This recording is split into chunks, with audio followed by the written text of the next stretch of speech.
पवित्र श्रीमद् भागवत गीता, पवित्र चारों वेद, पवित्र कुरान शरीफ, पवित्र बाइबल, पवित्र गुरु ग्रंथ साहिब, पवित्र कबीर साहिब की वाणी में छुपे हुए गूढ़ रहस्य अर्थात तत्व को जानने के लिए कृपया अवश्य सुनिए जगत गुरु तत्वदर्शी संत रामपाल जी महाराज के मंगल प्रवचन।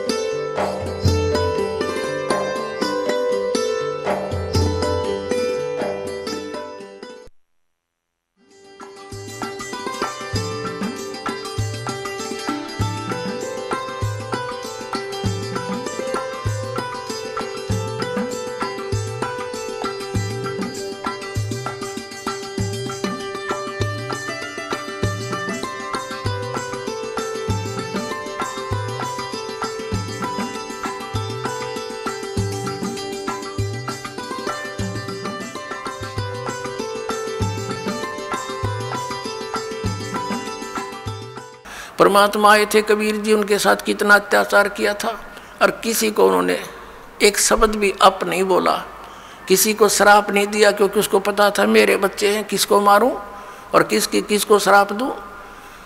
तो पुण्यात्माओं, यहाँ आप देख लो पिछले इतिहास से, किसी भी संत को जरा सा कुछ कह दे, श्राप दे दे, तेरा नाश होएगा और उसकी वीरान मिट्टी हो जाए, अपना भी नाश किया उसने भक्ति का और अगले को भी दुख दे दिया। तो वो परमात्मा थे।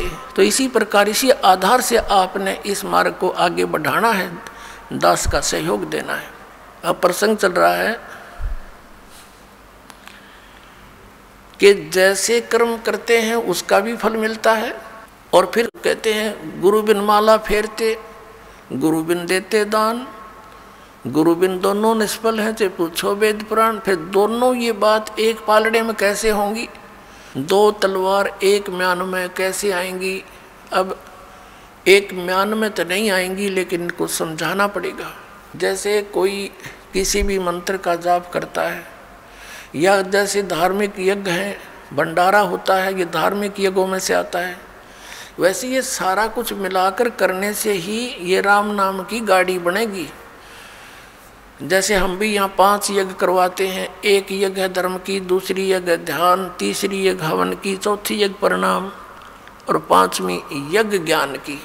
एक यज्ञ धर्म की, यहाँ भंडारा चलता है भगवान का, बच्चे दान करते हैं, भगवान उनको अधिक से अधिक देता है, क्योंकि दान दिए धन मिले, दान चाहे तो धन कर, धन चाहे तो दान कर। तो दान करते हैं बच्चे, भगवान उनको 1000 गुना देता है। तो यहाँ कोई रोटी खाने नहीं आता व्यक्ति, यहाँ तो भगवान पाने आता है। ये हंस हैं सतगुरु के जो यहाँ आते हैं। और एक तो दूध वाली गाय ने ये बिनोले खवावे और एक बिना दूध वाली ने खवावे, तो अंडरस्टूड है उससे के लाभ होगा और के हानि होगी। कोई ना खवावे बिना दूध वाली ने बिनोले। तो ये जो भगत हैं ये तो दूध वाली भैंस गाय समझ लो, और बिना भक्त है वो वैसे। लेकिन खाना द्वार पे आपके कोई आ जा, रोटी अवश्य खिलावे, प्रार्थना 100 बार करे, भोजन पाओ, वो भी एक धर्म है। लेकिन वैसे ही गांव में इकट्ठे करके कोई खुशी होगी, तुम हमने खवा दो, मैं तुमने खवा दूँ, ये कोई धर्म हुआ? ये तो एक परंपरा घेर लिया हमने। तो यहाँ धर्म होता है, शास्त्र अनुकूल साधना होती है। पूरे विश्व में एक स्थान है जो यहाँ पर धर्म होता है, जो शास्त्र अनुकूल साधनाएं होती हैं। और इसी से लाभ होता है। हम परम अक्षर ब्रह्म की मूल की पूजा करते हैं, अन्य कोई शाखा की करता, कोई तने पर की कर रहा है, कोई कहीं लग रहा है। तो और कोई वैसे सिर पैर नहीं, उसका कीकर का लट गाड़ के उसने नो का यू आम का पौधा है, कोई बबूल बो करके उसको आम समझकर सींच रहा है। तो यथार्थ ज्ञान, यथार्थ भक्ति और सत प्रमाण आपको यही मिलेंगे। तो जैसे एक यज्ञ है धर्म की, दूसरी यज्ञ है ध्यान या भंडारा होता है, दिन रात सदा व्रत चलता है कबीर भगवान का, सदा व्रत है ये। भगवान कबीर साहब का चला हुआ, जीव के बस का नहीं। ऐसे सिस्टम को कोई बना दे या इस पृथ्वी पर चालू कर दे। सतलोक से भेजता अपने बच्चों के लिए एक्स्ट्रा ऐड आपके लिए। आपकी किस्मत में नहीं होता जो भगवान आपको कबीर साहब देगा, क्योंकि आपकी किस्मत में होता तो इससे पहले ही बहुत कुछ हो जाता।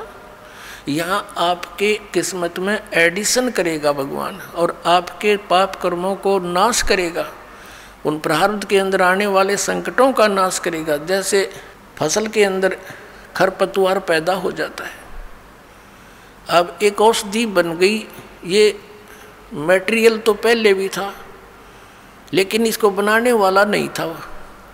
अब वैज्ञानिकों ने वो ऐसी औषधि बना दी कि उस फसल के अंदर उस औषधि को डाल देते हैं तो फसल बच जाती है, खरपतवार का नाश हो जाता है। तो इन सदग्रंथों में वही मंत्र हमारे विद्यमान थे, लेकिन ये सारनाम जो था ये गुप्त था। परमात्मा कहते हैं सोहम शब्द हम जग में लाए और सार शब्द हमने गुप्त छपाए, और उस सार शब्द को अभी तक सार्वजनिक नहीं करना था। धर्मदास मेरी लाख दुहाई, ये सार शब्द की तबार ना जाई। सार शब्द बार जो पढ़ी बिचली पीढ़ी हंसनी तरही, सार शब्द जब तक छुपाई जब लगे द्वादश पंथ मिट जाई। तो इस सार शब्द को सार्वजनिक करना था, डिक्लेयर करना था, तो ये समय अब तक छुपाना था। तो ये जो पाप नाशक औषधि ईब तैयार होगी जो खरपतवार का नाश करती है और फसल सुरक्षित रह जाती है। तो इस प्रकार यहाँ जो भंडारे होते हैं, ये भंडारा है, ये धर्म यज्ञ है। दूसरी यज्ञ ध्यान की, या ऐसा ज्ञान सुनाया जाता है, उस परम पिता का चिंतन यानी ध्यान होता है, मेडिटेशन होता है। मेडिटेशन ये हठ योग नहीं है, 2.5 घंटे बैठ सुबह 2.5 घंटे शाम। इससे पहले हजारों वर्ष डड़े ढोके चले गए वो ऋषि जी। और ये राधा स्वामी धन सतगुरु वाले और ये क्या कहे, हम तो सीधे त्रिकुटी में ध्यान लगाओ है। एक भगत कह रहा था, बोला वो ऋषि कुंड से एडी में ध्यान लगाया करते जो 1000 वर्ष धक्के खा गए, वह भी त्रिकुटी में लाया करते। तुमने ना सोचो थारी परम धनी लाई त्रिकुटी ने ढूंढ गए, या तो इन्हें गा के घेर रखिए त्रिकुटी, इस आगे किससे ना पता, और उन त्रिकुटी का भी ना पता कहाँ पर है। तो ये ध्यान जो है ये क्या है, एक टेंशन टाइप होना चाहिए हमारा, टेंशन जिसका हो जाती है। जैसे किसी को किसी भी कारण से टेंशन होगी तो उसकी रह कर माइंड की सुई वहीं जाएगी, बात भी कर रहा है, थोड़ी देर के बाद फिर वहीं किसी से बतलाता है, 2 मिनट के बाद फिर वहीं ध्यान पहुंच जाता है। तो ये है हमारा मेडिटेशन, ये है सहज समाधि। जो पति वर्ता पति से राती आन पुरुष नहीं भावे, बसे पीहर में सुरत प्रीतम में ऐसे ध्यान लगावे। जैसे बेटी अपने घर आ जाती है, वो रहती अपने पिता के घर पर है लेकिन उसका ध्यान पति में रहता है, वहाँ के कार्यक्रम में रहता है, वो बातें भी करती है, काम भी करती है, लेकिन अंदर से उसका ध्यान वहाँ से, वो है मेडिटेशन। हमारा मेडिटेशन ये है, क्योंकि हम परमात्मा के यहाँ गुणों से ज्ञान यज्ञ से ऐसा प्रेरित कर देंगे कि आपका ध्यान उस सचखंड के अंदर रहने लग जाएगा। ये तो गंदा लोग कल मर जा, पता यहाँ कौन है, आगे पता नहीं कहाँ डालेगा ये, तो एकदम आपका यहाँ से सिमट कर उल्टा हट कर जब तक यहाँ रहोगे, जैसे लड़की अपने पिता के घर पे रहती है, सारा काम करती है, लेकिन उसकी अंतिम इच्छा होती है पति आवर चलो अपना काम संभालूंगी, वहाँ से ऐसे बहुत सा कार्य है। तो ये हमारा मेडिटेशन ये है, ये सहज समाधि कहलाती है। और फिर क्या बताया, जैसे आप कई दिन पहले यहाँ आने के लिए, क्योंकि घर में 2 सदस्य नाम ले रहे हैं, 4 नहीं ले रखा, तो वो रोज़ वो ये भी कहते हैं 3रे दिन चले जाते हो, तुमने तो पता नहीं क्या पा गया। तो वो भी चिंता बन जाती है कि ये हम चालन की कहेंगे, ये त्योड़ी घेरेंगे। तो उसके लिए भी आपको सेटिंग करते हो, पहले से कोई अच्छी तरह घना काम करते हो, 100 काम सेट करते हो, कहीं ये ट्या ना करें। तो वो भी ध्यान है भगवान का यहाँ आने के लिए। तो इस प्रकार दूसरी यज्ञ ध्यान, और तीसरी यज्ञ हवन की। यहाँ पर जोत जलाई जाती है उस देसी घी की, गाय और भैंस के घी की। अब वेदों के अंदर कहीं भी यो बठबाड़ के हवनकरण का निर्देश नहीं है, ज्योति यज्ञ बोला है, ज्योति यज्ञ। एक ज्योति से यज्ञ होता है, हवन होता है, ज्योति हवन। ज्योति यज्ञ हवन कहलाता है। एक जोत लगाई जाती है रुई की, पतली सी जोत में, उसमें घी डालते रहो। 100 ग्राम 200 ग्राम रुई में आप चाहे 100 क्विंटल घी को हवन कर दो, और 100 क्विंटल घी को हवन करने के लिए लकड़ी तक कम से कम भी 10 क्विंटल फूकनी पड़ेंगी। तो उस लकड़ियों के जलने से कार्बन डाइऑक्साइड एक्स्ट्रा और आने ही करेगा। और 100 ग्राम 200 ग्राम रुई में 100 क्विंटल घी को हवन कर दो, उसमें डालते रहोगी। तो ये परमात्मा ने चलाई थी। और इन राधा स्वामी, धन धन सदगुरु, जय गुरुदेव वाले, ये जनोद वाले, ये निरंकारी, सतपाल वाले, सारे ये जितने, ये उन जोत लुआनी भी बंद कर दी। पहले हमारे सबके घरों में हवन योग होते थे, जैसा भी उनको ज्ञान था ज्योति लाते थे, ऐसे टेढ़ी दीपक बोलते थे उसको, घी की जलाते थे थोड़ी सी। अभी न वो भी बंद करवा दी। बताइए फिर लाभ कैसे होगा? इनको हम तो अंदर जोत जलावाएंगे। उस शिवदयाल का जलगी जोत, बुक्की में बैठा भूत बना, इन बाकी क्या गौर जल जाएगी थोड़े दिन में। धर्म छुटवा दिया। अब पुनः इस दास के ऊपर इतना वजन आ गया कि उस बिगड़े हुए सारे सिस्टम को फिर सेट करवाना, और किसी को कोई विरोध का सामना करना पड़ रहा है, किसी को किसी का। लेकिन ये ज्ञान होने के बाद फिर तो मीराबाई वाला काम हो जाएगा आपके साथ में। चाहे कोई गुंडी कहो चाहे बुंडी, मेरी तो सूरत राम में लगी, मुझे कुछ भी कहो, अब मैं इस मार्ग से विचलित नहीं हो सकती।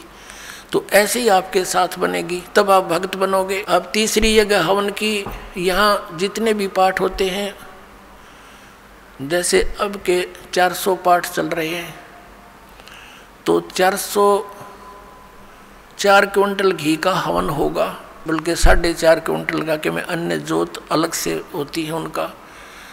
और पर 10वें दिन ऐसे ही 4-5 क्विंटल घी का या परमात्मा का हवन होता है। तो ये विधिवत यज्ञ है। चौथा यज्ञ प्रणाम। अब जैसे यहाँ दंडोत प्रणाम कराते हैं, इस मन के अंदर, हमारे अंदर इतना गंद भर दिया इस काल ने, अभिमान ठोक दिया।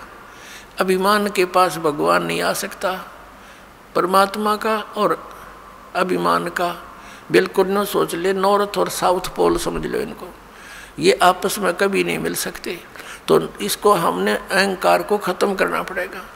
इस माटी का हम कितना अभिमान बना लेते हैं। छोटी सी पोस्ट मिल गई, आंडी पाक जाए, धरती तोल देते, मंत्री प्रधानमंत्री बन जा, पता नहीं क्या बन जाते, और 1 मिनट में अधरंग मार जा, हैं, पांगा मुँह हो जा, हाथ उठे नहीं, न पड़े पड़ा मुँह बावर, माखी लकड़े और बड़े, हटा नहीं सकता उनको।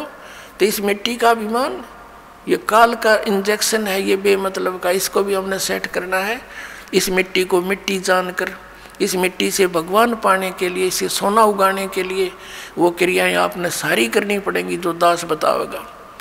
क्योंकि दास डॉक्टर है, आप रोगी हो जन्म मरण के रोग के, और दास की प्रत्येक आपने परहेज यानी वो भी रखना पड़ेगा, पथ्य भी, और फिर देखना कैसा रंग लगता है। और 5वीं यज्ञ है ये ज्ञान की। अब ये ज्ञान सुनाया जाता जो आज तक सुना ना देखा, ये सत्यनारायण कथा सुनाई जाती है, उस अविनाशी परमात्मा की कथा। पहले हम श्री विष्णु जी को नारायण मानकर कथा सुना करते थे, ये तो नासवान है, ये सत्यनारायण कहाँ से हो गया? सत्यनारायण माने सत्य साहेब यानी सच्चा भगवान, नारायण माने जल पर निवास करने वाला, आकर ठहरने वाला। जैसे प्रत्येक युग में परमात्मा शिशु रूप धारण करके वन के अंदर यानी बाहर जंगल में एक तालाब के ऊपर कमल के फूल पर विराजमान होता है, जल के ऊपर, जिस कारण से उस परमात्मा कबीर जी को नारायण कहा जाता है। तो ये सत्यनारायण कबीर जी है। तो यहाँ कहते हैं जगत का पेख ना पेखा, धनी का नाम ना लेखा। अपने आत्माओं, हम फिर उसी प्रसंग पर आते हैं कि वो भी लाभ उनको होते हैं जो एक, जैसे किसी ने किसी व्यक्ति के कहने से या देखम देखा कहीं पर तीर्थ पर जाकर भंडारा कर दिया, कहीं पर कंबल बांट दिए, पक्षियों को दाने डाल दिए, कुत्तों को रोटी डाल दी, कोई प्याऊ बनवा दी, कोई धर्मशाला बनवा दी, कोई कुआं बनवा दिया। अब परमात्मा कहते हैं जैसे धर्मशाला है, कुएं हैं, कुत्तों को रोटी डालना, पक्षियों को रोटी डालना, ये बहुत अच्छी बात है।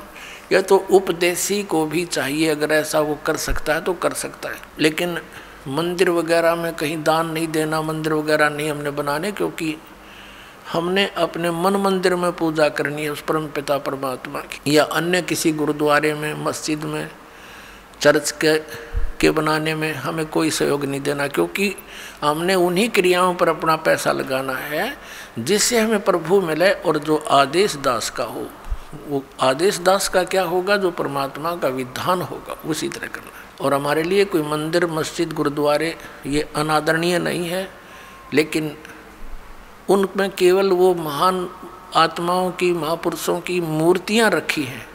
उन मूर्तियों से, या वहाँ जैसे गुरु ग्रंथ साहिब रखा है, गुरु ग्रंथ साहिब में लिखे वर्णन के आधार से हमने क्रियाएं करने से मोक्ष होगा। केवल किसी गुरुद्वारे के अंदर और गुरु ग्रंथ साहिब को रखकर ही उसका आदर सत्कार करते रहने मात्र से नहीं। आदर सत्कार तो सबका करना। जैसे मूर्ति है, एक सेब की मूर्ति है, सेब की मूर्ति तो प्रेरणा करती है कि ये सेब है, इतना बढ़िया होता है, इसके खाने से क्या लाभ होता है।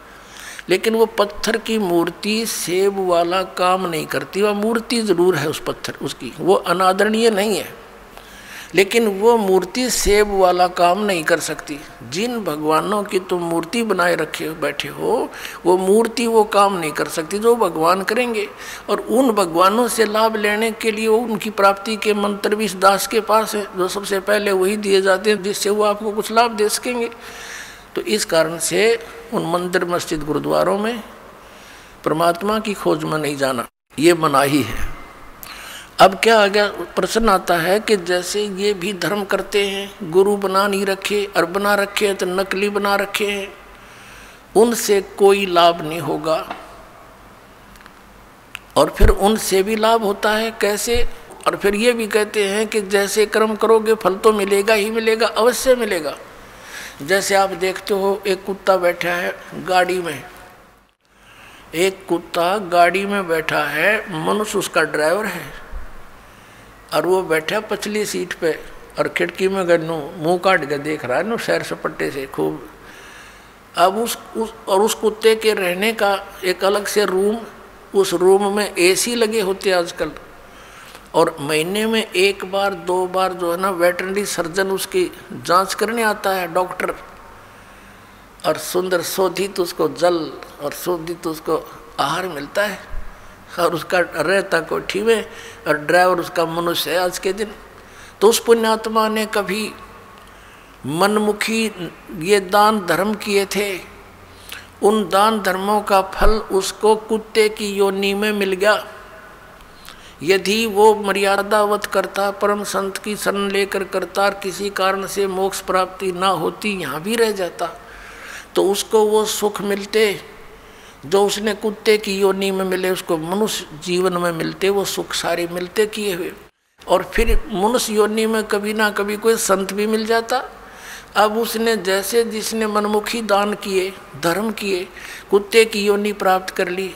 एक मनुष्य को सुविधा नहीं आज के दिन, ऐसे उन कुत्तों को सुविधाएं हैं, तो उसने सारा पुण्य अपना कुत्ते की योनि में खत्म किया, फिर बन गया सुअर। अब कौन उसने गद्दा में बैठा होगा, अब कहाँ से लाएगा वो सुविधाएं? तो इस प्रकार ये जो किया हुआ कर्म तो मिलेगा ही मिलेगा, लेकिन जो गुरु के बिना दान करते हैं वो इसलिए यूजलेस है, उसने तो जीवन नाश कर लिया। गुरु बिन माला फेरते, गुरु बिन देते दान, गुरु बिन दोनों निष्फल हैं, चाहे पूछो वेद पुराण। और जो भक्ति बिल्कुल नहीं करते, राजपाट में अंधे हुए फिरते हैं, उनके लिए परमात्मा बताते हैं, अगम निगम को खोज ले, बुद्धि विवेक विचारी, उदय अस्त का राज मिले, तो बिन नाम बेगारे। पुण्यात्माओं, आप इस मार्ग से परिचित हो जाओ शीघ्र से शीघ्र, नहीं तो आपका अनमोल जीवन नाश हो रहा है काल की भूल भुलैया में। परमात्मा कहते हैं, झूठे सुख को सुख कहे यू मान रहा मनमोद, यो सकल जमीना काल का कुछ मुख में कुछ कोद। एक व्यक्ति का पोता होया, पुत्र प्राप्ति हुई, उसकी खुशी मनाई, 10-12 गाँवों को खूब भोजन कराया और शराब स्वरूप पिलाई, ठाठ की खुशी मनाई हैं। और अगले वर्ष जन्मदिन मनाने से पहले ही मर गया वो पोत्र। अब टक्कर मार रहे हैं, अब मना लो खुशी, जमा लो 12 गाँव में। और परमात्मा कहते झूठे सुख को सुख कह यू मान रहा मनमोद, यो सकल चबीना काल का कुछ मुख में कुछ कोद। इस काल भगवान को, सरपुरुष को श्राप लगा हुआ है 1 लाख मानव शरीरधारी प्राणियों का नित आहार करने का। ये जिस कारण से अपने तीनों पुत्रों रजगुण ब्रह्मा, सतगुण विष्णु, तमगुण शिव जी से ये सती थी, ये अपनी फसल ये बवा रखी है, इसने संभाल रखी है, सारी व्यवस्था इनके हवाले कर रखी है, इन्हीं से करवा रहा है। ब्रह्मा जी के रजोगुण से हम यहाँ पर संतान उत्पत्ति करते हैं। जैसे मिर्च का छौंक लगा, जीव के बस का नहीं, वो छींक ना आवे, तो ऐसा प्रेशर है यहाँ सभी प्राणियों पर संतान उत्पत्ति करने का, फिर यहाँ के राजपाट और सब ठाठ करने का, व्यवस्था करने का, उस गुण के कारण दबाव है। फिर सती थी मोह ममता, ये विष्णु जी के अंदर से निकल रहे सतोगुण के प्रभाव से। फिर ये संहार करने वाला तो ये शंकर भगवान है ही। तमोगुण के कारण हम आपस में लठ बजा दे, एक दूसरे ने मार डालने, कत्लेआम कर देते हैं, राजा लोग एक दूसरे पर लड़ाई कर नाश कर डालते हैं। तो ये सारा बूचड़ खाना इस काल ने बनवा रखा है यहाँ पे अपने स्वार्थ के लिए। 1 लाख नित खाता है, 1.25 लाख जीव उत्पन्न करता है मनुष्य डेली, इसका ये रूटीन है, इसका ऐसा नियम है। तो इससे हम बच सकते हैं कबीर परमेश्वर की शरण में आने के बाद। फिर इसकी फर्द से हम बाहर हो जाते हैं, इसकी रेंज से बाहर हो जाते हैं। फिर ये उन भक्तों के निकट नहीं आ सकता जो कबीर परमेश्वर की शरण में इस दास के माध्यम से आ जाते हैं और मर्यादा में रहते हैं। कहते हैं जब लग हंसा हमारी आना, काल लगे नहीं तेरा बाणा। जब लग हंस मेरी मर्यादा में रहेगा काल, तेरा कोई अटैक मेरे बच्चों पर नहीं हो सकता। मर्यादा तोड़ देते हैं हम, जिस कारण से दुख पाते हैं। कबीर परमेश्वर कहते हैं अनंत कोट बाजी जहाँ हम रचे सकल ब्रह्मांड, और कह कबीर मैं क्या करूँ यो काल करे जीव खंडे। परमात्मा कबीर जी कहते हैं कि मैंने अनंत करोड़ ब्रह्मांडों की रचना कर रखी है, ऐसे समर्थ हैं हम, और मैं क्या करूं, ये काल मेरे बच्चों को मुझसे खंड कर लेता है, इनका नाम तुड़वा देता है, फिर इन पर अटैक कर देता है, जिस कारण से ये मार खा जाते हैं। परमात्मा कहते हैं जैसे माता गर्भ को राखे यतन बना, और ठेस लगे तो छन्न हुए तेरी ऐसे भक्ति जा। इस नाम को लेने के बाद ये समझ लेना आपकी आत्मा में भक्ति स्टार्ट होगी, अब बीज पड़ गया। जैसे माता गर्भ को, जैसे किसी बहन को गर्भ रहा हो तो फिर वो रात्रि में या दिन में कितनी सचेत रहती है। रात को करवट लेते समय भी ये सोचती है भगवान कहीं मेरे बच्चे कर दाब ना पड़ जा, दबाव ना आ जा। तो सुबह भी चलती फिरती है, काम करती है, कहीं ऊंचे नीचे पे पैर ना रखा जा, मेरा बच्चा खराब हो जा। तो कहते हैं जैसे माता गर्भ को रख यतन बना और ठेस लगे, झटका लग जावे तो अक्षीण हो जावे, ऐसे भक्ति जा। तो मर्यादा के अंदर रहना आपका अति अनिवार्य है। मर्यादा कितनी कंपलसरी है और क्यों बताई है भगवान ने। जैसे हम कथा सुनते आए हैं कि एक बार लक्ष्मण ने सीता जी के कुटिया के चारों ओर रेखा खींच दी थी और कहा था कि हम जा रहे हैं मृग को खोजने के लिए, आप इससे बाहर मत आना, इसके अंदर कोई नहीं आ सकेगा। उसी समय रावण का उद्देश्य था उसको उठाने के लिए, सब उसने ये षड्यंत्र रचा था। रावण जब आया साधु रूप बनाकर भिक्षा लेने के लिए, तो उस रेखा के निकट आते ही रावण को एकदम इतनी लपट लगी अग्नि की, 10 कदम दूर जाके खड़ा हो गया बहुत स्पीड से, और सीता से कहा कि माई साधु संतों को साथ ऐसा नहीं करना चाहिए, और भिक्षा देनी है तो बाहर आकर दे दीजिए, नहीं तो तुझे ये हो जाएगा वो हो जाएगा। उसने सोची कि साधु संत है, क्या फर्क पड़ता है, भिक्षा ले अभी देकर वापस आ जाती हूँ। उसने रेखा उल्लंघ कर रावण के भिक्षा देनी चाहिए थी, तो वहीं से बाजू पकड़ ली, उठा ले गया और पटक दी वहाँ लंका के अंदर 9 लखा बाग में। अब उसको तो जरा सी लगी क्या फर्क पड़ा है, वो बोली पूछते तो नो कह के इस तो बाहर मत जाइए, ना तेरी बिरान माटी हो जाएगी, गिल्ला मारी करावेगी। और वो ये कर दिया, वही काम करके धर दिया। करोड़ों आदमी मारे गए उस सीता को छुटवाने के लिए। जरा सी बात और उसके अंदर पड़ी रहती तो उसको क्या बिजली गिरती, धक्के खा के चला जाता रावण। तो पुण्यात्माओं, रावण समझो काल है, और मर्यादा ये लक्ष्मण रेखा समझ लो, जो नियम बताए गए आपको, फिर ये निकट नहीं आ सकता। काल डरे करतार से, जय जय जय जगदीश, ये जोरा जोड़ी झाड़ता, पग रज डारे शीश। परमात्मा कहते हैं कि काल जो पीसे पीसना, जोरा है पनिहार, ये दो असल मजदूर हैं मेरे सतगुरु के दरबार। कि जब तक आप परमात्मा की मर्यादा में रहोगे, या मौत निकट नहीं आ सकती आपके, ना आपके बच्चों के जो मर्यादा में भक्ति कर रहे हैं। और कहते हैं यू काल डरे करतार से। करतार कौन? कबीर सिरजनहार है, अनंत कोट ब्रह्मांड का एक रति नहीं भार। और सतगुरु पुरुष कबीर हैं ये कुल के सिरजनहार। यू काल डरे करतारते हैं, और जय जय जय जगदीश।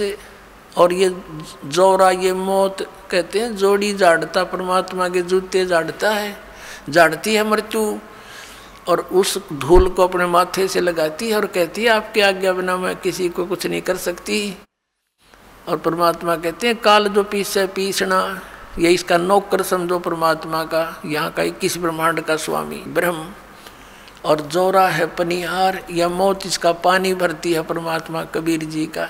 तो ऐसे समर्थ शक्ति की आपको शरण प्राप्त हुई है, लेकिन अपनी नालायकी और गलती से हम भगवान को त्याग कर काल के पाले में पहुंच जाते हैं, काल के अखाड़े में। तो वहाँ तो बकला उतरेगा, फिर वहाँ क्या मिलना था। अब प्रसंग तो चल रहा है कि जब तक हम परमात्मा की शरण में रहेंगे, इस काल का अटैक आप पर नहीं हो सकता। अब प्रसंग था कि अगम निगम को खोज ले बुद्धि विवेक विचार, उदय अस्त का राज मिले तो बिन नाम बिगार। अब बिगार क्या होगी पुण्यात्माओं? जैसे हम पहले छोटे से थे, हमारे गांव से और एक दूसरे गांव तक शहर जाने के लिए एक 3 व्हीलर चला करते, ये पेट्रोल के चले थे बड़े वाले। तो वो एक दिन 3 व्हीलर आया नहीं, उनमें से 2-3 चलते थे। तो आपस में बातें कर रहे थे, कल क्या हो गया, तू आया क्यों नहीं? उसने कहा कल मैं बिगार में फंस गया था। बिगार क्या होती थी? पहले ये पुलिस वाले, इनके थानों में कोई व्हीकल तो होते नहीं कहते, इनके पास ये जीप जाप, ये किसी भी व्हीकल वाले को पकड़ ले जाते थे और सारा दिन इधर उधर कहीं रेड लगाते थे। वो सारा खर्चा उस व्हीकल वाले को वहन करना पड़ता था, उस तेल का भी, और मिलना कुछ था ही नहीं, फ्री ऑफ कॉस्ट ले जाते थे। तो क्या होता है कि वो बता रहा था कि आज 200 रुपये का तो पेट्रोल लग गया, एक आने की कमाई हुई नहीं, और सारा दिन पंजा टिक्या नहीं, वहाँ चलो वहाँ चलो। सुबह पकड़ा था, रात के 12 बजे छोड़ा हूँ। तो वो ऐसी दौड़ धूप, वहाँ चलो, यानी उस पहले वाले दिन से भी ज़्यादा तो सफ़र कर दी, खर्चा दोहरे तो हो गया, इनकम हुई नहीं। तो उसको बेगार बोलते हैं कि मेहनत दिखे गणी और पल्ला कुछ आवनी, इनकम ना हो। तो ऐसे इसको बेगार कहा करते हैं। तो परमात्मा ने कहा कि अगम निगम को खोज ले, भविष्य के अंदर तो थोड़ा सा ध्यान कर, और बुद्धि विवेक विचार, उदय अस्त का राज मिले तो बिन नाम बिगार।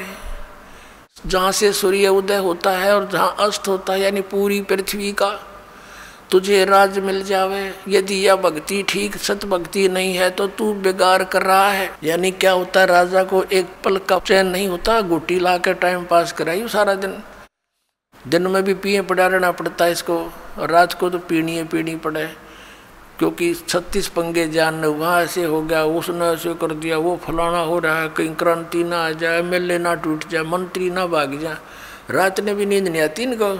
तो कहते हैं इस राजा को इतनी मेहनत दिन रात होती है, और पिछले पुनों से ये राजा बनता है, आगे भक्ति कर नहीं रहा, वो पिछले पुनों का नाश कर रहा है, और सारा दिन इधर तो उधर कोई छोटा मोटा को विरोध करे उसको गोली से मरवा दे, तो नरे पाप इकट्ठे कर कहते ये उदय अस्त का राज मिले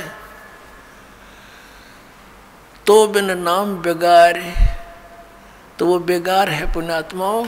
तो परमात्मा हमें याद दिलाते हैं, राम नाम रटते रहो, राम नाम रटते रहो, जब तक घट में प्राण, कभू तो दीन दयाल के बनक पड़ेगी कान। बोलो सतगुरुदेव। परम पिता परमात्मा पूर्ण ब्रह्म सारी सृष्टि के रचनहार कुल मालिक कबीर देव जी, अल्लाहू अकबर, कबीर साहब, परम अक्षर ब्रह्म, ये हमारे जनक हैं। हम सभी आत्माओं की उत्पत्ति करता है। यही सभी ब्रह्मांडों के सृजनहार हैं, कुल के मालिक हैं। और वो परमात्मा प्रत्येक युग में अपने विषय में, अपने बारे में यथार्थ ज्ञान देने के लिए स्वयं ही यहाँ इस काल के ब्रह्मांड में आता है। उस परमेश्वर से पहले इस लोक के स्वामी, यहाँ के मालिक ब्रह्म के द्वारा सभी प्राणियों को, सभी मानव समाज को यथार्थ आध्यात्मिक ज्ञान से बहुत परे कर रखा होता है। शास्त्रों का नाम लेकर के इस ब्रह्म के दूतों ने, संदेश वाहकों ने सदग्रंथों के विपरीत ज्ञान समाज के अंदर भर रखा होता है। वो परमात्मा अपनी जानकारी स्वयं ही देने के लिए यहाँ आते हैं, प्रत्येक युग में आते हैं। वो अपने निज धाम से, उस तीसरे मुक्ति धाम से चलकर आते हैं, सतलोक से चलकर आते हैं। सहशरीर आते हैं, सहशरीर जाते हैं। ये लीला वो परम अक्षर ब्रह्म करते हैं और यहाँ आकर के अपनी अच्छी आत्माओं को मिलते हैं, उनको अपने विषय में जानकारी देते हैं, तत्व ज्ञान का उपदेश करते हैं और फिर उन पुण्यात्माओं को अपना साक्षात्कार कराते हैं। क्योंकि हम यहाँ यदि भगवान को देखते हैं मानव रूप में, तो हम नहीं मान पाते हैं, क्योंकि हमने अज्ञान घना सुन रखा होता है। उस परमात्मा ने क्या तरीका अपनाया अपनी जानकारी देने के लिए? वो यहाँ पर आते हैं, दृढ़ भक्त अच्छी आत्माओं को जो समर्पित है मालिक के ऊपर, उनसे मिलते हैं, उनको फिर सतलोक दिखाते हैं, अपना सचखंड दिखाते हैं। और वहाँ जाकर जब ये जीव आत्मा देखता है कि सचमुच यही तो भगवान है जो यहाँ से हमें ऊपर लेकर गया, और वहाँ भी भगवान मनुष्य सदृश नर आकार में है, उसके बाद उन पुण्यात्माओं को दृढ़ विश्वास हो जाता। आँखों देख भगवान को, वैसे तो साक्षात्कार भगवान का यहाँ भी हुआ, क्योंकि वही परमात्मा यहाँ भी बात कर रहे थे, मनुष्य सदृश थे एज इट इज, और वो एज इट इज ऊपर गए उन आत्मा को लेकर के साथ में, तो वहाँ भी वही थे, ऐसे ही थे। तो वहाँ देखने के बाद फिर उनको विश्वास होता है कि ये यही है भगवान जो हमें पृथ्वी लोक पर भी मिले थे। तो इसको साक्षात्कार कहते हैं। साक्षात्कार तो वो भी था जो स्वयं आकर परमात्मा मिले, बातें की, समझाने की चेष्टा की, लेकिन उससे हमें विश्वास नहीं हुआ, इसलिए ऊपर देखा जो भगवान को, उसी परमात्मा को, अनंत कोट ब्रह्मांड के कंट्रोलर के सिंहासन पर, तो उन पुण्यात्माओं को विश्वास हुआ कि ये है वो भगवान। अपनी इस लीला को करते हुए परमात्मा प्रत्येक युग में आते हैं, लेकिन इन काल से भ्रमित ये भोली आत्मा गुरु पद पर प्राप्त होकर विराजमान होकर के गुरु पद पर ये अभिमान के मारे उस यथार्थ ज्ञान को जानकर भी स्वीकार नहीं करते, क्योंकि परमात्मा ने बताया काल ने ऐसा जकड़ दिया प्राणी को, इसके अंदर इतना अभिमान भर दिया कि राज तजना सहज है और सहज त्रिया का ने मान बढ़ाई ईर्षा दुर्लभ तजना ये। अरे इनके तजे बिना भगवान नहीं मिल सकता। वे परमात्मा चारों युगों में आते हैं, अच्छी आत्माओं को मिलते हैं, उनको अपने से परिचित कराते हैं, फिर वो पुण्यात्मा परमात्मा की महिमा आगे जनसाधारण को सुनाते हैं। कुछ विश्वास करते हैं, कुछ नहीं करते हैं। जो विश्वास करते हैं उनका मोक्ष हो जाता है, जो विश्वास नहीं करते हैं वो काल के जाल में फंसे रह जाते हैं। इसी लीलावश परमात्मा सतयुग में आए, सत सुकृत नाम धराया, त्रेता में आए ऋषि मुनिंदर कहाया, और द्वापर के अंदर करुणा में नाम से प्रसिद्ध हुए प्रभु,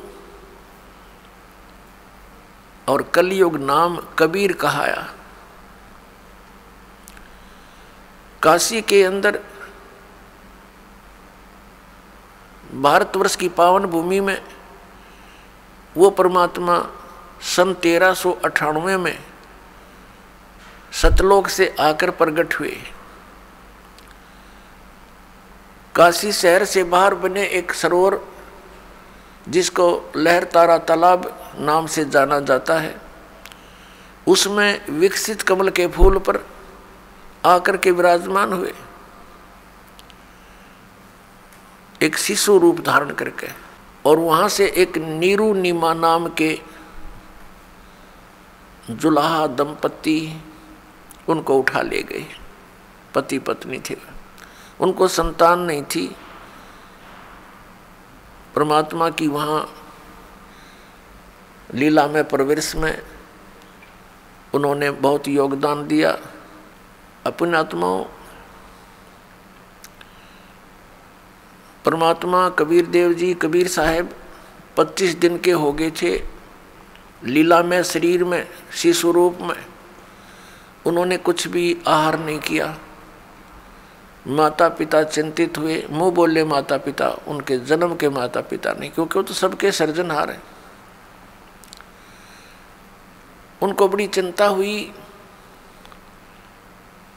और नीमा ने तो यहाँ तक कह दिया, भगवान यदि ये बालक मर गया तो साथ में मरूंगी। उसको पता नहीं था कि ये मरने वाला बालक नहीं है। नीरू नीमा वैसे पूर्व जन्म में भी ब्राह्मण ब्राह्मणी थे, परमात्मा इनको उस समय भी मिले थे, इन्होंने उनकी बात को नहीं माना था। ये अलग कहानी है, फिर कभी सुनाएंगे समय आने पर। तो इस जन्म में भी ये नीरू नीमा पहले ब्राह्मण ब्राह्मणी थे और भगवान शिव के बहुत अच्छे श्रद्धालु थे, उसके पुजारी थे। निस्वार्थ भाव से कथा सुनाया करते शिव पुराण की, और जो भी पूजा आ जाती थी उसी से अपना निर्वाह करते थे। और अधिक जो पैसा होता था अपने खर्चे से अतिरिक्त उसको धर्म में लगा दिया करते थे, संग्रह नहीं करते थे। काशी के अंदर इनकी बहुत ज़्यादा महिमा हो गई। अन्य जो पेट भर ब्राह्मण थे उनको ईर्षा हो गई कि सभी लोग उनकी प्रशंसा करते हैं, उनके पास बहुत जाते हैं कथा सुनने के लिए, वो उनसे ईर्षा किया करते थे। इस बात का ज्ञान मुसलमानों को हो गया, काजी और मुल्लाओं को। तो उन्होंने देखा कि ये इनका गौरी शंकर नाम था नीरू का, और सरस्वती नाम था नीमा का। मुसलमानों ने देखा कि ये बहुत ज़्यादा हिंदू धर्म का प्रचार कर रहा है, लोगों में इसकी बहुत आस्था है, बहुत ज़्यादा प्रचार करता है। और उन्होंने ये भी देखा कि हिंदू धर्म के गुरु लोग इसके विपरीत हैं, उनकी तरफ से भी उनको संकेत मिल गया था कि इसका कर दो काम। इस आधार से उन्होंने गौरी शंकर और सरस्वती को मुसलमान बना दिया, उनके घर में अपना जल छिड़क दिया, उनके मुंह में अपना जूठा जल डाल दिया, जबरदस्ती बलपूर्वक मुसलमान बना दिया। हिंदू धर्म के गुरुवर जो वहाँ के वो पेट भर ब्राह्मण थे, वो पहले ही सतर्क थे इस बात से कि वो करेंगे इस काम को। उन्होंने मुनादी करवा दी कि गौरी शंकर मुसलमान बन गया है, उसने धर्म परिवर्तन कर लिया है, उसका गंगा में स्नान करना बंद, उसका सब भाईचारा खत्म, उसके पास कोई ना जाइयो। हिंदू धर्म के व्यक्ति उससे संपर्क मत रखना। इनके आदेश का पालन सभी जनता करती थी। अब उन्होंने, मुसलमानों ने उनका नाम बदल दिया, गौरी शंकर का नाम रख दिया नूर अली, और सरस्वती का नाम रख दिया नियामत। फिर शॉर्टकट में उनको नीरू और नीमा कहने लगे। अब वो मुसलमान भले ही बन गए थे, लेकिन भगवान शिव की आस्था उनके हृदय से हटी नहीं थी। जब परमात्मा 25 दिन के हो गए, कुछ आहार किया नहीं, तो अंडरस्टूड होता है कि बच्चा 2 दिन ना खाओ तो आँख निकल जा। भले ही परमात्मा स्वस्थ थे, लेकिन निमा को चिंता करनी होगी और रो रो कर अपने भगवान शिव को याद करती है कि हे भगवान, या तो ये पुत्र देना नहीं था और दे दिया तो भगवान लेना नहीं चाहिए। यदि ये मर गया तो आपकी बेटी साथ मरेगी। हृदय से बोल रही थी। तब परमात्मा कबीर देव ने, जो शिशु रूप में विराजमान थे, प्रेरणा करी भगवान शिव के अंदर। भगवान शिव आए शिवलोक से, अपने धाम से चलकर आए एक साधु रूप बना के, और कहा माई क्यों रो रही है। माई ने कहा भगवान, हे महात्मा जी, मेरे दुख से आप भी दूर रहो, मैं बहुत अभागन हूँ, आपको भी ठेस लगेगी मेरी दुख भरी कहानी सुनकर। भगवान शिव ने संत रूप में कहा, बेटी, कहते हैं अपने दुख को किसी के सामने बोल दे तो हल्का हो जाता है और हो सकता है कोई समाधान भी निकल आवे।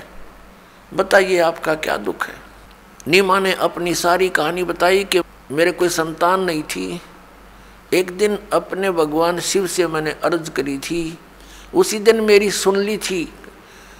कमल के फूल पर लहरतारा नामक तालाब पर एक शिशु प्राप्त हुआ। अब ये बच्चा कुछ खा नहीं रहा है और ये कुछ पी नहीं रहा है। अब ये मृत्यु के कगार पर है। ये लड़का मर गया तो साथ में मरूंगी महात्मा जी, अब जिया नहीं जा सकता। तब भगवान शिव ने कहा कि दिखा तेरा पुत्र कहाँ है। नीमा ने सोचा साधु संत बड़ी प्रबल शक्ति वाले होते हैं, कुछ तो ये कर ही सकते हैं। लड़के को लाई उठाकर और भगवान शिव जो साधु रूप में खड़े थे उनके चरणों में डालना चाहा। परमात्मा वहाँ से आकाश में उड़ गए। 25 दिन के शिशु रूपधारी भगवान कबीर साहेब, परम अक्षर ब्रह्म, और भगवान शिव के मुंह के पैरेलल, सिर के पैरेलल आकाश में स्थिर हो गए। तब भगवान शिव ने ऐसे हाथ किया, उनकी बाहों में आ गए। तो ये सब लीला, वो नीमा ये सोच रही थी कि इस महात्मा में ये करामात है कि मेरे बच्चे को आकाश में उड़ा दिया। अब जो समर्थ होते हैं उनको अपनी महिमा की चिंता ना होती, महिमा कराने की आवश्यकता नहीं होती। बड़े बड़ाई कर्या नहीं करते। तो फिर क्या हुआ, भगवान परमात्मा ने शिव जी से कहा कि शिव, इनसे कहो एक कुंवारी गाय लावें और उसके ऊपर आप अपना आशीर्वाद देना, वो दूध दिया करेगी। अरे कुमार के घर से एक छोटा सा मटका मंगा लो, घड़ा। ऐसा ही किया गया। नीरू जो नीमा का पति था, वो एक कुंवारी गाय ले आया और भगवान शिव ने उसके कमर पर आशीर्वाद भरा हाथ रख दिया। लंबे लंबे सतन हो गए और नीचे वो पात्र रख दिया साफ करके। नीरू ने पकड़ लिया जो हाथ में सतन के नीचे, अपने आप दूध चल पड़ा। पात्र भरने के बाद अपने आप सतनों से दूध रुक गया। अब उस दूध को परमात्मा ने पिया। पुण्यात्माओं, आज हम भगवान को पहचान सकते हैं और ये जो लीलाएं परमात्मा ने की ये प्रत्येक युग में की हैं, केवल कलयुग में नहीं। और ये भी ना सोचना कि दास ने आज ही आपको बताई है। और ये ही प्रमाण वेदों में लिखा है कि वेद जो है ये भगवान का विधान है, परमात्मा की महिमा का गुणगान है। और जो परमात्मा जैसी लीला करता है वो वेदों में वर्णित है। आज से 600 वर्ष पहले ये लीला परमात्मा ने कलयुग में की, सतयुग त्रेता द्वापर में भी ऐसे ही की थी। वो हमारे उस परमात्मा के इतिहास में नहीं मिल रही, लेकिन अब ये इतिहास हमारे सामने है परमात्मा की लीलाओं का।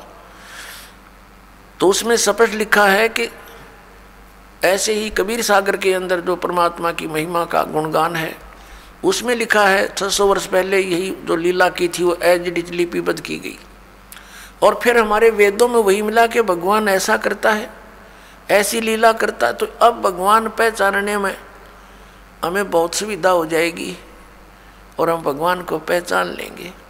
और जब तक हमें ये विश्वास नहीं होगा हु इज गॉड, तो हम भक्ति कर नहीं सकते कि कौन है भगवान।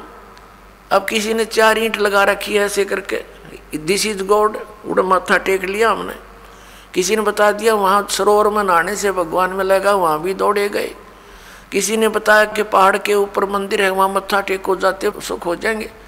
क्यों सुख देगा भगवान, भगवान बिना सुख हो नहीं सकता। तो हम सभी जगह घूमते रहे। किसी ने बताया हनुमान इज गॉड, हमने हनुमान की पूजा शुरू कर दी, क्योंकि जो सुख देता है हम सुख के लिए भगवान की खोज कर रहे हैं। किसी ने बताया कृष्ण जी भगवान, हमने उन्हीं प्रमाणों से। तो आपको थोड़ा सा प्रमाण दिखाते हैं। पहले तो दिखाते हैं कबीर सागर में 600 वर्ष पहले यही लिखा है, और फिर उसके बाद परमेश्वर कबीर देव जी वो आगे बताएंगे। ये देखिएगा कबीर सागर, खेमराज श्री कृष्ण दास प्रकाशन मुंबई। ये है कबीर पंथी भारत पथिक स्वामी युगलानंद बिहारी द्वारा परिष्कृत। मुद्रक एवं प्रकाशक हैं खेमराज श्री कृष्णदास, अध्यक्ष श्री वेंकटेश्वर प्रेस, खेमराज श्री कृष्णदास मार्ग मुंबई। जब बच्चे ने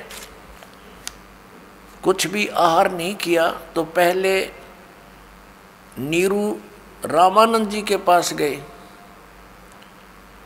और रामानंद जी से पूछा दूर खड़े होकर, क्योंकि वो निकट नहीं आने देते थे दूसरों को। दूर से प्रार्थना की कि मुझे एक बच्चा मिला कमल के फूल पर और वो कुछ खा नहीं रहा है, तो उसके बारे में कुछ जंतर मंतर बताओ।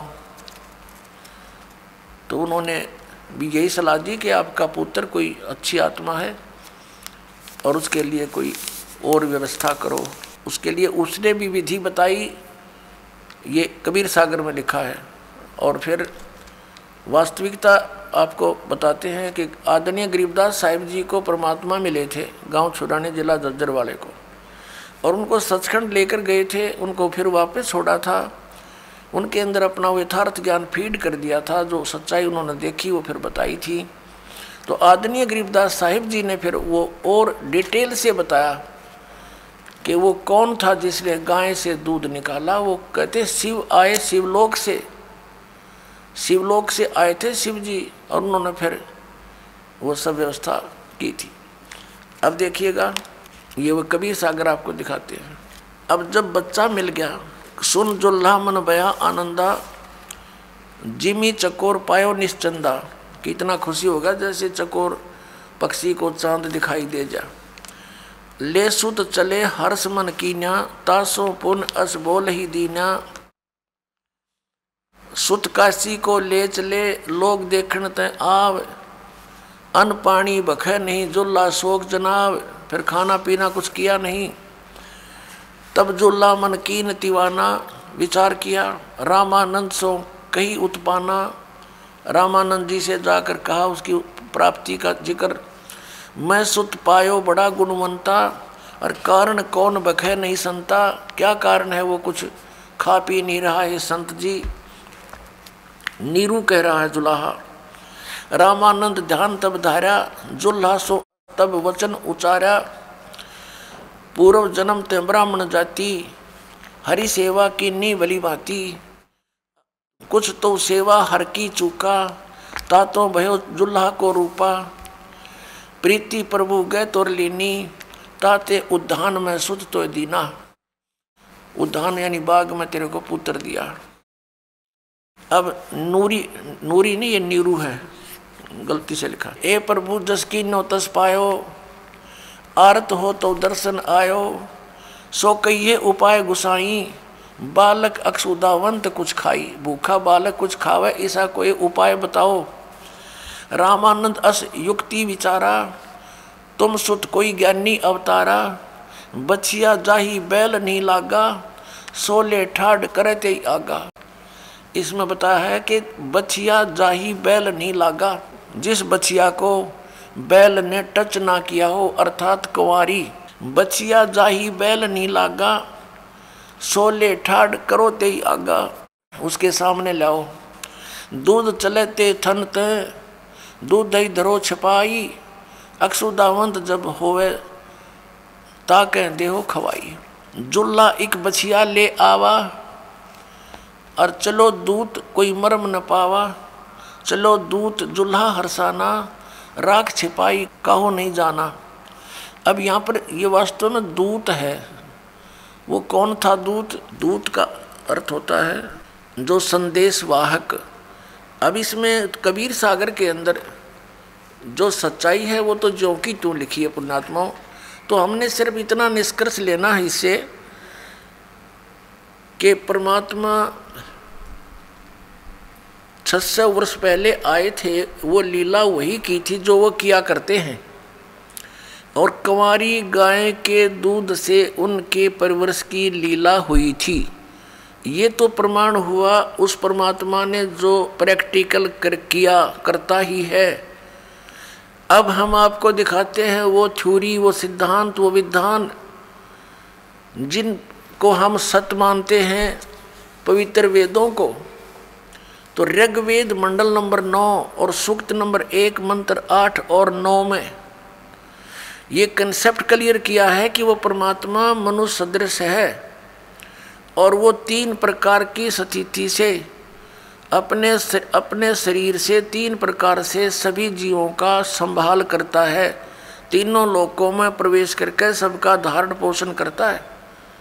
और वो परमात्मा शिशु रूप धार कर जब नीचे आता है, लीला करता है, तो उसकी परिवर्ष की लीला कुंवारी गायों के द्वारा होती है। He is God, he is complete God, he is supreme God. तो ये लीला की किसने है? ना श्री कृष्ण जी ने की, ना श्री रामचंद्र जी ने की, ना श्री ईसा जी ने की, ना श्री हजरत मोहम्मद जी ने की, जिनको हम आज तक सर्वशक्तिमान और सर्वज्ञान संपन्न और भगवान के दर्जे में लेते आए हैं या उनको रसूल रूप में मानते हैं। तो हु इज गॉड? वो कबीर इज गॉड। अब दिखाते हैं आपको ऋग्वेद। देखिएगा ऋग्वेद इस मंडल 9-10 इकट्ठा अनुवादित है। ये कहाँ से है? प्रकाशक हैं सार्वदेशी कार्य प्रतिनिधि सभा, महर्षि दयानंद भवन, रामलीला मैदान, नई दिल्ली से। ये इनके फैक्स और फ़ोन नंबर है। महर्षि दयानंद सरस्वती कृत। मुद्रक हैं Prince offset printers, 1510 Pataudi house, Daryaganj, नई दिल्ली। अब यहाँ से हम देखते चलेंगे थोड़ा सा। ऋग्वेद भाषा भाष्यम 9वां मंडल प्रथम सूक्त का प्रथम मंत्र। इसमें क्या है कि हे सौम्य स्वभाव परमात्मन, यानी परमात्मा की महिमा चल रही है। ये ऋग्वेद मंडल नंबर 9 सूक्त 1 मंत्र 2, इसमें भी हे परमात्मन यानी भगवान के विषय में बात चल रही है। और नंबर 3 में हे परमात्मन, नंबर 4 में भी हे परमात्मन आप, और मंत्र नंबर 5 में भी हे परमात्मन, और ऋग्वेद मंडल नंबर 9 सूक्त 1 मंत्र 6 में भी हे परमात्मन। अब कारण क्या था कि जितने भी अभी तक संत ऋषि में ऋषि हुए हैं वो अज्ञानी थे, तत्व ज्ञान से अपरिचित थे, वो परमात्मा को निराकार मानते थे, और इसी आधार से सभी ने परमात्मा की सतीथि को जाना था। और इसी आधार से ये महर्षि दयानंद और इसके जितने भी अनुयायी आचार्य हुए हैं, उन्होंने उसी आधार से भगवान को मानकर वेदों का अनुवाद किया। तो अब इनके आगे याद आ गई कि परमात्मा की महिमा चल रही है और हम परमात्मा परमात्मा लिखते आ रहे हैं। आगे चल के क्या देखा कि परमात्मा सशरीर है और मनुष्य दृश्य है, तो उनका भगदड़ मच गई। उन्होंने परमात्मा लिखना बंद कर दिया, पुरुष लिखना शुरू कर दिया। पुरुष माने भी प्रभु होता है संस्कृत में और हिंदी में, क्योंकि पुरुष जो है परमात्मा है, मनुष्य दृश्य है, और उसने पुरुष को अपने जैसा रचा है मनुष्य को, इसलिए इनको भी पुरुष कहने लगे। तो यहाँ इन्होंने थोड़ी सी अपनी जो चतुरता दिखाई है कि कोई समझ ना ले कि भगवान साकार है। देखो ऋग्वेद मंडल नंबर 9 और सूक्त 1 और मंत्र नंबर 6 तक तो इन्होंने ठीक लिख दिया, हे परमात्मन, परमात्मा की महिमा है। और 7 में गड़बड़ शुरू कर दी। उस पुरुष को जो ऊपर चलता रहा भगवान, उसको पुरुष लिख दिया, यहाँ लिखना था उस परमात्मा को। आगे देखो 8 में भी यही कर दिया, उस पुरुष को, उस परमात्मा को उग्र गतियाँ प्रेरणा करती हैं, और भासमान शरीर को, तेजोमय शरीर को, सुंदर शरीर को, वह पुरुष वो परमात्मा प्राप्त होता है अपने आत्माओं। ये स्पष्ट हो गया कि परमात्मा साकार है, सशरीर है।